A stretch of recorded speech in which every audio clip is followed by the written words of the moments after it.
Isso aí. Você está feliz no Brasil? Você gosta do país em que você vive? Muita gente opta por criticar, né? Mas eu amo o meu país. Eu acho que aqui é um país bom da gente viver, um país que gera oportunidades, é um país que ele tem um destino espetacular, um país que pode crescer e que nós brasileiros podemos fazer a diferença nesse sentido. Nós podemos nos aperfeiçoar, nós podemos investir no nosso país, nós podemos acreditar nele, Sim, né? Sim, E temos muito para acreditar, não temos? sim, temos. Você está falando sobre isso, eu estou lembrando da época desde a descoberta do Brasil. O Brasil sempre foi um país explorado, né, no sentido, né? Primeiro saiu o pau-brasil, depois as riquezas do país sempre enriqueceram A borracha, o café, o enriqueceram a Europa e enriqueceram depois outros países. Mas engraçado, interessante que todo o fluxo de pessoas que vieram para cá acabaram formando o brasileiro, né? A miscigenação, a aculturação, tudo formou um brasileiro que, mesmo sendo explorado, ele criou uma nação, né? Nós somos um país com uma dimensão que temos e uma só língua. Apesar de termos aí 300 ou 400 dialetos indígenas, mas nós temos uma língua pátria que nos caracteriza como uma nação diferenciada. Nação, com certeza. E que foi construída através dessas bases, né? De muita troca, de muito comércio, de muita interação entre vários povos. Então isso nos torna especial, né? Até para fazer negócios. É verdade, Até para fazer negócios facilita. Porque o brasileiro é bom negociante, é um bom negociador, com certeza Você tem uma ideia, quando o Dom João veio em 1808, ele ficou hospedado na casa do maior comerciante do país, que era um brasileiro. Aqui no Rio de Janeiro, em São Cristóvão, ele ficou lá na casa do maior comerciante. Tudo bem que era um comerciante de escravos, mas era o maior comerciante brasileiro. E todos os brasileiros que viviam naquela época ficaram felizes de abrir as suas casas para que a corte portuguesa viesse ao Brasil. Mas a primeira coisa que ele fez foi abrir os portos, ou seja, faz o seguinte: vamos melhorar o nosso comércio aqui, principalmente para os ingleses na época. Então, o investimento internacional sempre aconteceu.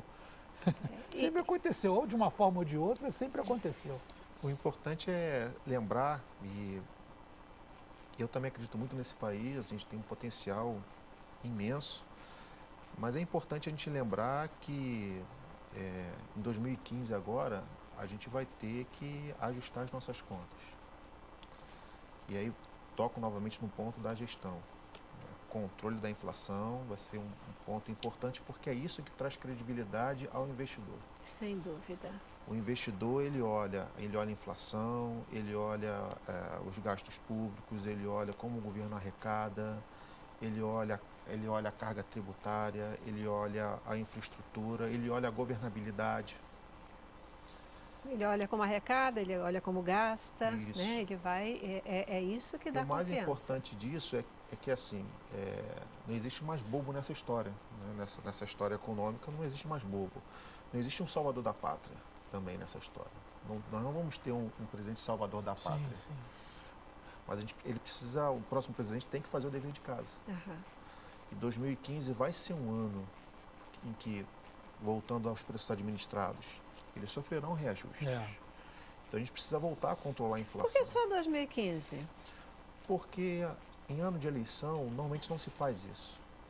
Porque agora o discurso está muito exacerbado, para mais e para menos.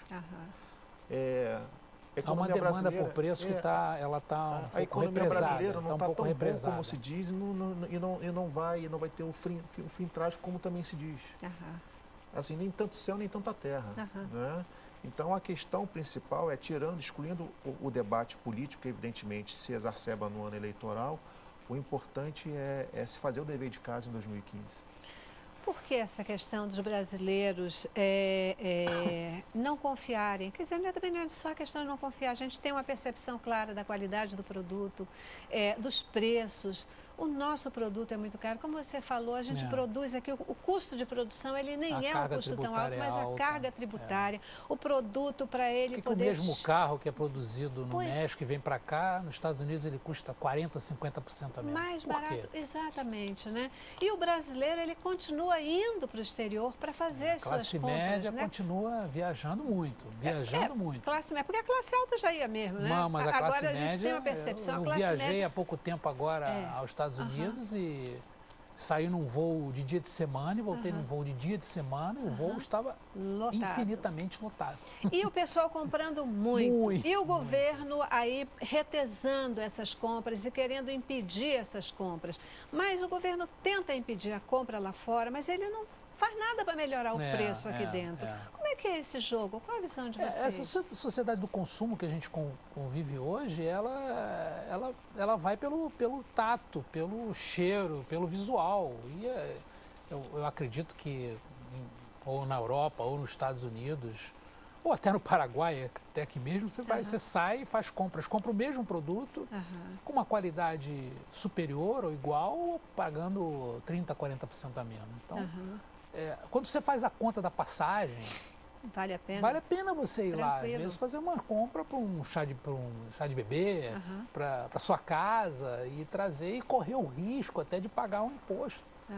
Mas tem um atrativo, né? Tem o glamour da viagem, tem a sofisticação de pegar um avião. Comprei em tal lugar. E ficar 9 horas com o pescoço duro, chegar lá cansado, mas andar dentro de shoppings iguais aos shoppings que tem aqui, porém pagando 40%, 30% a menos. Tem essa questão de você buscar lá fora, não tanto como já foi nos anos 70, nos anos 80, mas existe ainda isso. Porque esse produto também chega aqui, embora mais caro, mas ele chega aqui. Chega, mas é aquela história, um aparelho de um smartphone custa o dobro do que custa, o dobro mais um pouquinho aqui do que custa lá, o mesmo Mas aparelho. lá você paga à vista e você chega aqui e você paga para... Pois é.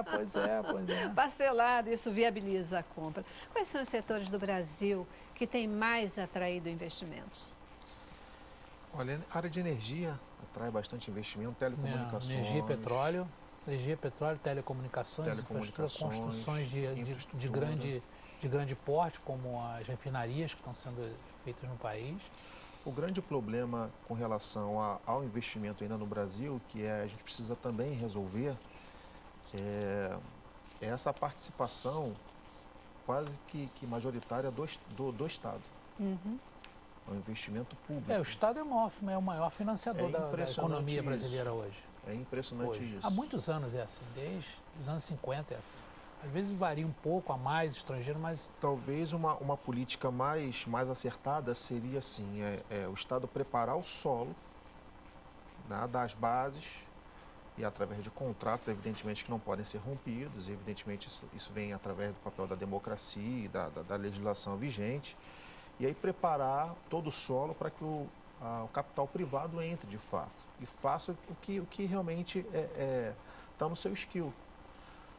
E a gente percebe isso no Brasil assim, de modo muito complicado também. Aí entra a questão das contas públicas, por exemplo, os eventos esportivos agora. O papel do Estado foi maciço, né, na construção de estádios e aeroportos e tudo mais.